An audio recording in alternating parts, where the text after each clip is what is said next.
एक वक्त का किस्सा है। चांद नगर नामी गांव में बिट्टू नाम का लड़का अपनी बीवी छम्मो और माँ बाप के साथ रहता था। छम्मो और बिट्टू दोनों बहुत मेहनती थे। छम्मो गांव के घर जा जाकर चूड़ियाँ बेचा करती थी, जबकि बिट्टू बर्तनों वाली दुकान पर मुलाजमत करता था। एक दिन बिट्टू अपनी फैमिली के साथ बैठा होता है। बेगम, अब्बू और माँ जी, आप लोगों को क्या लगता है कि हम कभी अमीर हो सकेंगे? बिट्टू जी, अगर हम इसी तरह मेहनत करते रहे और माँ जी और अब्बू की दुआएं लेते रहे तो एक दिन हमारे दिन भी जरूर फिर जाएंगे। बिट्टू बेटा, तेरी बीवी बहुत अक्लमंद है। कितनी समझदारी वाली बात की है इसने। हाँ, वो तो है। हमारी बहू बहुत सब्र वाली और बहुत अच्छी है, वरना आजकल की बहुएं तो सास ससुर का जीना आराम कर देती है। उसी गांव में मीठे नाम का लड़का अपनी बीवी नसीबो, कैंची और सास के साथ रहता था। मीठा हमेशा की तरह कामचोर था और सोता रहता था। मीठे की सास ने एक बकरी पाली हुई थी, जिसका दूध बेचकर वो गुजर बसर करती थी।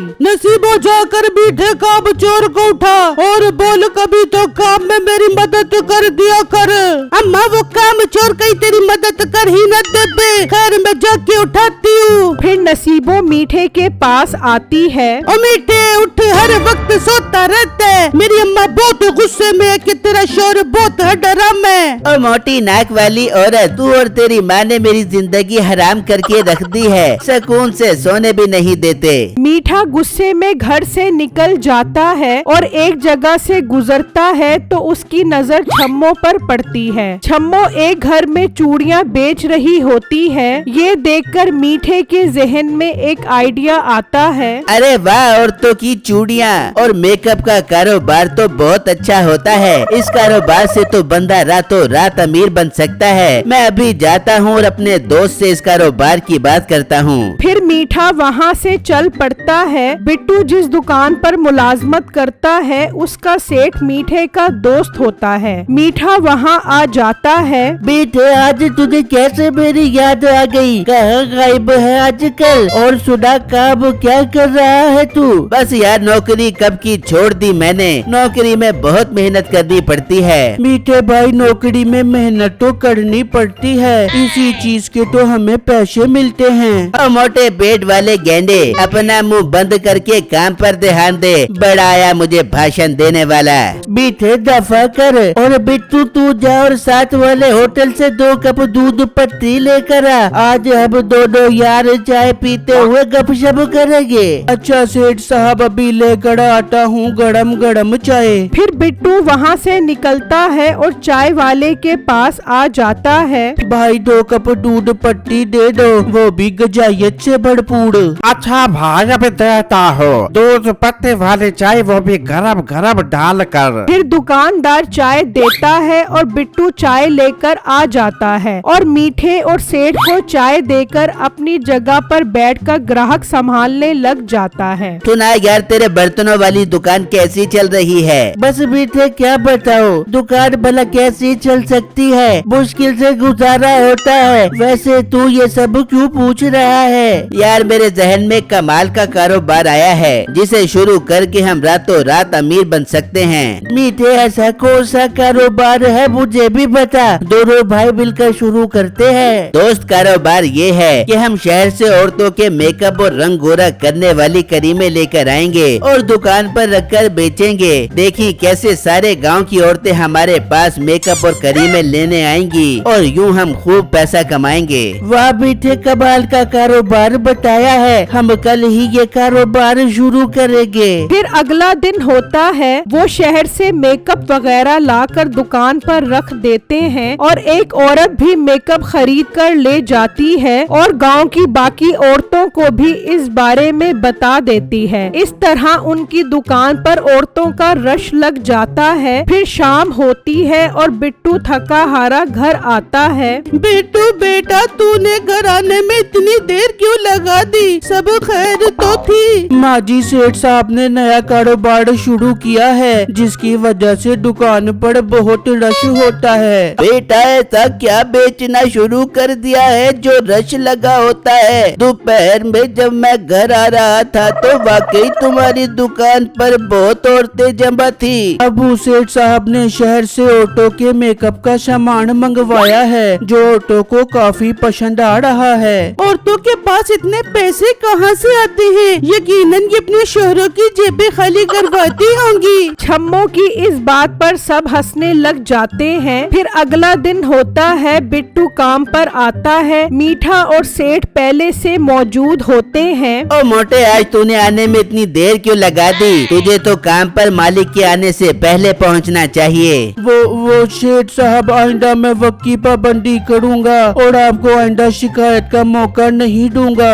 फिर बिट्टू ग्राहकों को संभालने लग जाता है, जबकि सेठ और मीठा कारोबार बढ़ाने का प्लान बना रहे होते हैं। यार तू फिक्र मत कर, मैं और भी पैसे कारोबार के लिए लेकर आता हूँ, पर इस बात का ध्यान रखिए, इस कारोबार में हम दोनों की बराबर पार्टनरशिप है। मीठे तू बेफिक्र रह, बस जाकर पैसे लेकर आ ताकि हम शहर जाकर और सामान खरीद कर आए। फिर मीठा वहाँ से निकलता है और घर आकर अपनी सास और बीवी को इस कारोबार का बताता है। वाह मीठे, तूने तो बहुत कमाल का कारोबार शुरू किया है। नसीबो, मेरा दामाद तो सच में बहुत अच्छा और मेहनती है। पर मीठे, तू शहर से सामान खरीदने के लिए पैसे कहाँ से लेके आएगा? बेगम, क्यों ना हम सासू माँ की बकरी बेचकर ये पैसा कारोबार में लगा दें, और जब इस कारोबार से हजारों गुना प्रॉफिट हो तो उन पैसों से हम सासू माँ को एक दूध देने वाली गाय खरीद कर दें। मीठा उन्हें इतने सब्ज बाग दिखाता है कि सास मान जाती है। फिर मीठा और सेठ दोनों माल खरीदने के लिए शहर रवाना हो जाते हैं। तो उनका गुजर एक जंगल से होता है। वहाँ कुछ जंगली उन्हें रोक लेते हैं। ओए, तुम लोगों की इतनी हिम्मत, तुम हमारे जंगल में आते हो? चलो शाबाश, जो पैसे वगैरह है सब निकाल कर हमें दे दो,